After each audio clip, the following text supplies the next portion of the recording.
Imagine hearing an odd sound that can't be explained, or seeing a shadowy figure move, but no one is there. A light flickers. You feel a cold breath on your neck. Is it your imagination, or is it real?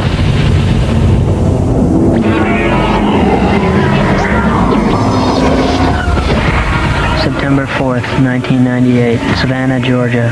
14-year-old Jason Cobb receives an antique wooden bed as a gift from his father. Sleeping in it on the first night, he feels an odd presence. As time goes on, more disturbances occur, some far more frightening.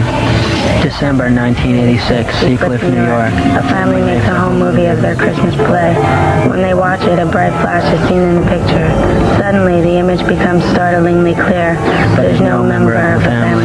Mid-1940s, South Park, Pennsylvania. Almost 20 years after the B&O railroad bridges are built, stories begin to circulate about a mysterious glowing figure that frequents the tunnels under the bridge. Almost 60 years later, 7 teenagers return to the site of the railway bridges to investigate the legend of Green Man Tunnel. 3 areas of the country, 3 groups of people, all telling real, scary stories. When Jason received the antique bed as a gift from his father, he knew it was old. He knew it had history.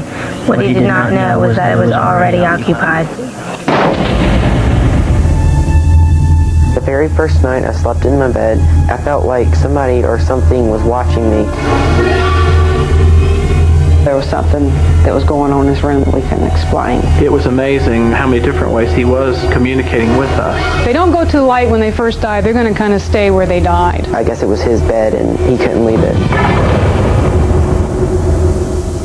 Me and my dad like to go to antique shops and auctions. Jason and I went to the gallery, the antique auction gallery, and we were in hopes of finding an antique bed for his Christmas present. In the corner of the auction company was his, this bed. The very first night I slept in my bed, I felt like somebody or something was watching me.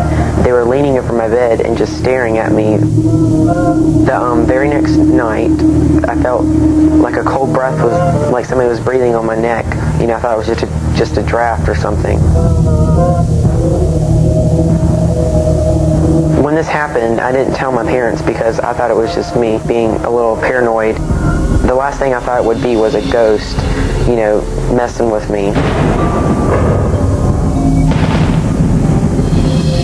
On the third night, I saw the pillow in my room. It dented in and it was flattened right in front of my eyes. And that's when he came to talk to me.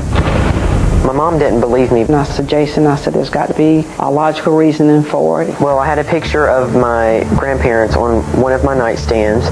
The next morning when I woke up, my grandparents' picture was shattered. And that's when my mom was a little hysterical. She knew it wasn't me because I wouldn't break my own grandparents' picture. That's when we went to his daddy and said, there's something going on here. He says, well, it must be a spirit or a ghost or whatever. Then it entered into my head to ask the spirit if he wanted to tell me his name. He said, whoever's out there, whatever you want. If you're here, write something to us. And I put down a pencil and paper. Walked out of the room. Shut the door. When we came back, He had wrote down Danny Sevens. that pretty much freaked me out right there.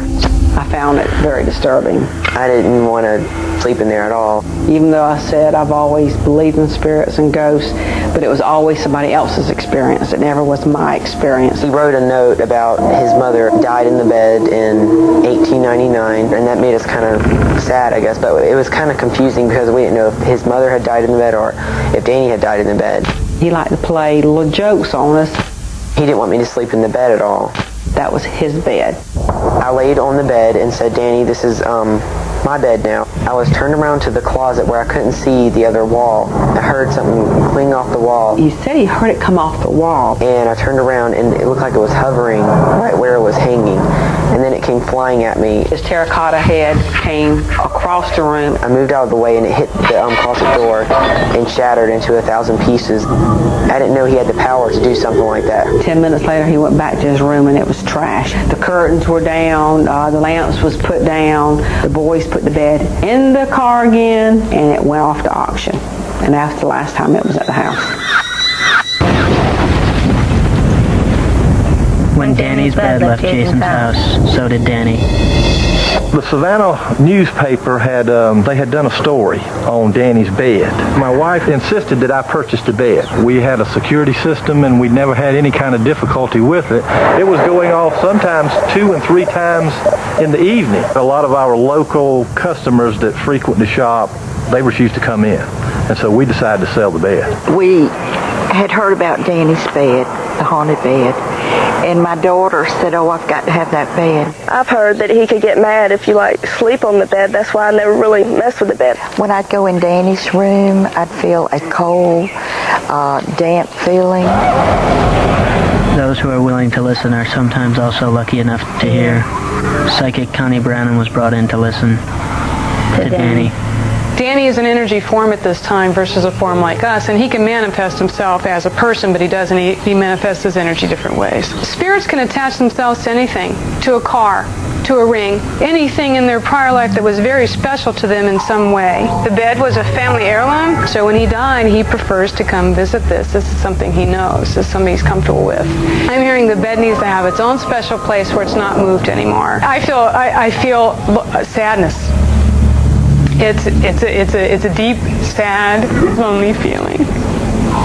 I don't want to sell the bed because I feel like Danny needs a permanent place, and if my home and my garage is the permanent place for him, then I'm happy with that. Who or what appears for a fraction of a second in the flash of light on Heather's family Christmas video?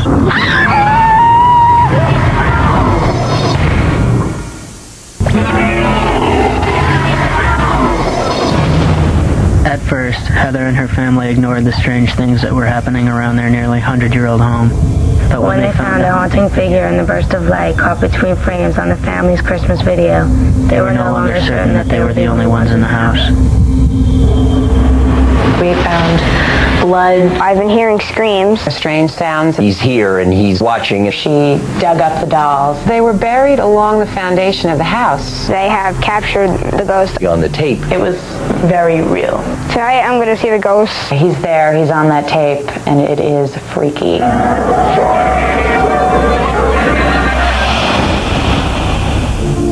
This house is pretty old. It's about 100 years old. It probably has some pretty juicy history to it. Over the years that we've lived in the house, we've had things that have occurred which we've always attributed to the ghost. His little ways of showing us that he's here and he's kind of watching and knows what's going on. This is a very, very friendly ghost. He's never hurt anybody. I was gardening in the backyard and unearthed a china doll that had been buried that looked kind of like a Cupid doll or something from the 40s. And then the next year, I think I was digging in pretty much the same place, and I dug up 2 more dolls. Well, he's always haunted me when I was a couple years younger, and he's still haunting me a little now. My 2 friends and I had a sleepover, and I got up to go to the bathroom, and it was pitch black, and I saw these 2 red eyes across the hallway staring at me. So I motioned to my friends. I said, look what I see. And we all saw it at the same time, screamed and ran downstairs. None of us came back up because we were too afraid to see what it was. A while after we moved in and we noticed this Blood, or what we think is blood, dripping around a doorway. And we at first thought that possibly it was something that was just bleeding through the plaster. But we could see when we took the wallpaper off that there was nothing there. Within a short period of time, maybe 6 months or so later, I would notice that the red spots were back on the door. It was just completely unexplainable. What a lot of people are missing from their ghost stories is the actual proof to show you right here. And I have that. My family has that. We have a videotape of a ghost. We were watching a video of our Christmas when I was, I think, 3. You could see a figure between 2 frames of videotaping, and we thought, what is that? We were kind of bowled over by the whole thing. We couldn't figure out what it was.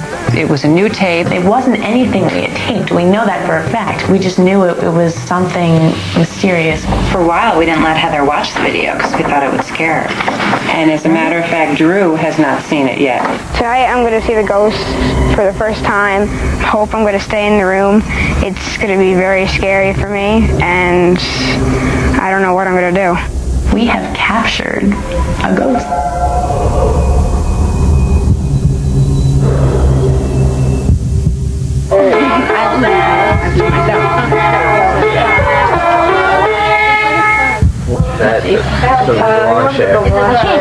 Oh, you can.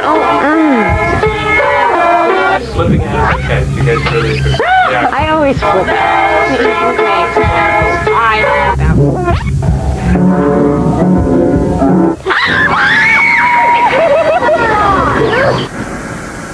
What did Heather and her friends see on that tape that made them scream? The image of Heather's ghost follows.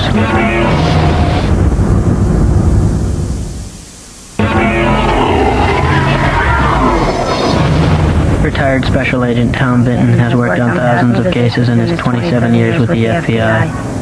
Special Agent Vinton has never seen a ghost. At least not yet.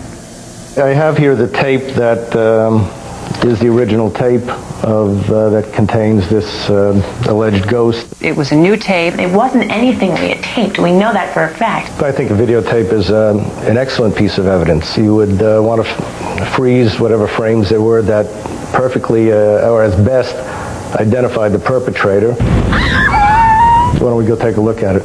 And this is rolling at regular speed, 30 frames a second. And you can see it's changing from one image to the other, and as it changes, you see a flash of what looks to be like a couple of flashes of red in there. So there is something there, it's just at regular speed. It's kind of hard to tell what it is, so let's go back.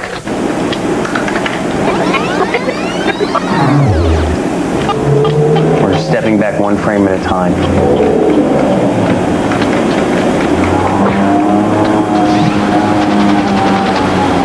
There it is. Okay, well that's not just a flash, there's something in there. Let's frame enhance it. And let's blow it up. And there it is. It appears to be a female wearing some type of Western attire that would be worn in the late 1800s or so. This appears to be a rifle, that being the butt and that being the barrel. Here you can see the rifle butt is close to the body. Here it's pulled away. The question that I have here is, if you're saying this is 1/30th of a second, basically, is that correct? Yes, that is 1/30th of a second from the one frame to the next. In microseconds here, you have two different positions. That type of movement in, say, 1/30th of a second is, again, consistent of what the human body can do. That in itself is, peculiar and questionable. After reviewing the tape, I would conclude that there is no satisfactory explanation as to how that image came up on the videotape. What is it in those tunnels that has been scaring teens for almost 60 years?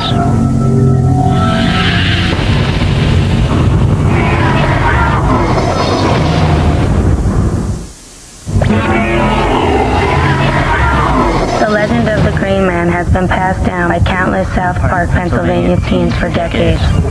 Although the stories differ, two details remain the same. There is a mysterious figure that haunts the railroad tunnels, and he does not welcome visitors. My name is Jonathan, and tonight me and my friends are going to go find the Green Man.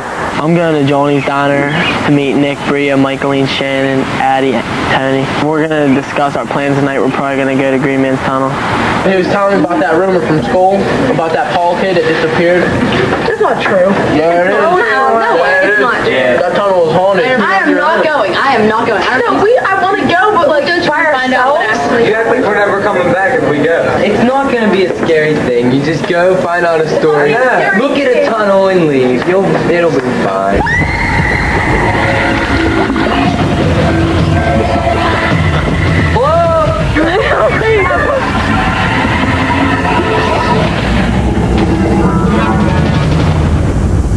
The legend of the Green Man goes back back to the mid-1950s. There was a man that worked for the electric company. There was an old guy who lived up there in a shack years ago. And he was climbing a pole in a storm. He used to take a bath in the creek, and the creek back then was sulfur. And he got hit by lightning. He got hit with lightning. He was a man that was injured in a high-tension wire accident. He was electrocuted and didn't die. He was just disfigured. He had sort of a green tint to his hair. Children would be scared of him. Green look to his face. We would be scared of him. I'm not afraid of green men. If you go down this road, there's 1, 2, 3 tunnels. 2 tunnels the creek runs through, and 1 tunnel's abandoned up in the hollow up there. That's where the old guy lived. I know, I don't really want to do this. Yeah, I want to see what... Shut up. He's gonna be the first one to die, more like it. Supposedly, Green Man haunts 3 tunnels. A couple kids went up there, and then this one kid, Paul, was found missing. Like, no one ever found him. And the last place he was at Green Man's tunnel. Is this that guy? Is this that guy we're looking for? Yeah. You Elmer? Yeah, I'm Elmer. We're heading up to Green Man's tunnel. Did you see the signs up in the woods up there? No trespassing signs? Just wanted to come down and talk to you. Oh, yeah? People used to come up there and bother him, and he'd come down through the woods and scare him away. Do you think we're stupid for going? That's up to you. Where is the tunnel? How do we get there? Follow this path up through the woods here, through this hollow. That way? Up there? Yes. There's a creek that runs through there. That was the creek you got electrocuted in? Supposedly, yes, that's the creek. Follow the creek here, all the way up to a tunnel. It runs through the tunnel. There's an old road bed. Right here's where the man used to live. Make sure you get out of there before it gets dark. Yeah. Just look for that creek. That's what I'm looking for. I'll see it. So remember this fallen trunk in case we get lost. You guys can go down that way. We'll go down there. We'll meet up Then later. we'll just split up. Yeah, we'll just split up. We don't really know the woods, and there's 3 tunnels, and we won't get up to all of them if we stay together, so we're going to split up, cover more ground. Bye, guys. It's my we'll see you. All right. Born and raised around here. I know what's up in them woods in the hollow. There's the creek. You guys, the creek. Remember, keep going till you see the creek. We have to cross I it. used to run that creek when I was little and play down there, and there's things that you should leave alone. That's the tunnel, you guys. This is I it. can't believe we made it.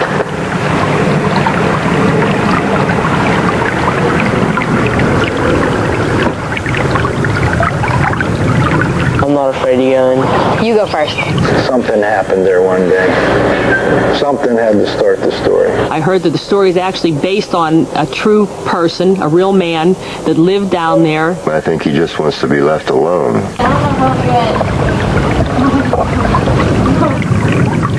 Scaring me.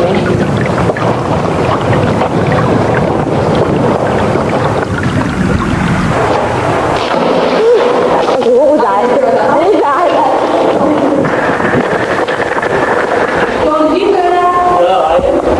That was you. It was not me. I have a map and a flashlight. It was not me, I swear.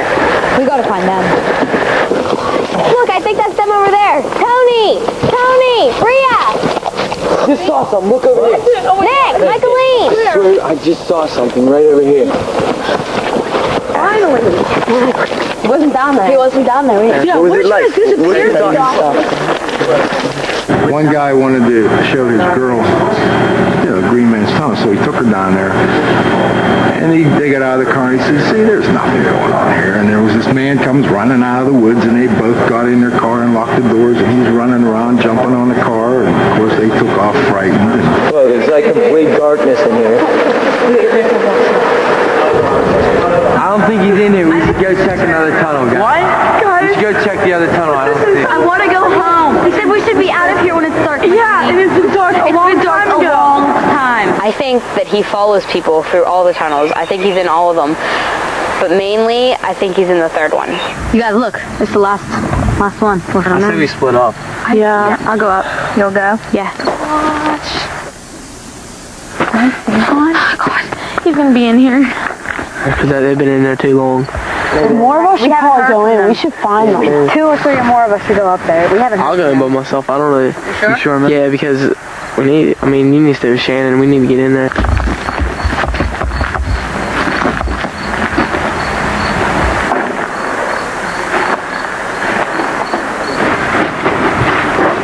You guys here? Hello?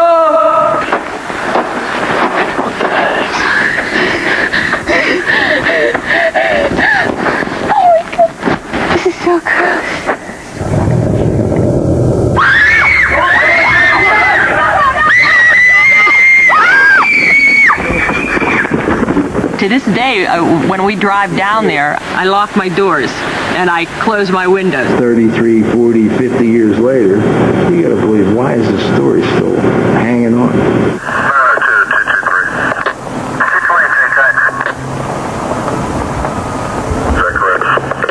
What are you guys doing out here? We were just looking for a green man. There's no green man down here. All right, you guys should all be leaving here and go head home. Obviously, someone was living there because it was like eating food. It might have been the green man.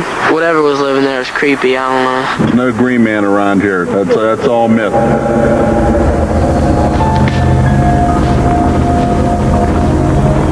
These are the stories of real people from across the country who have had experiences with the unknown.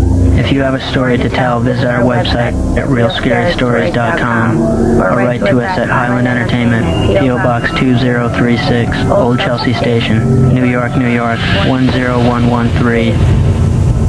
Tell us your real scary story. Fox Kids, Fox Kids, Fox Kids, Fox Kids, Fox Kids.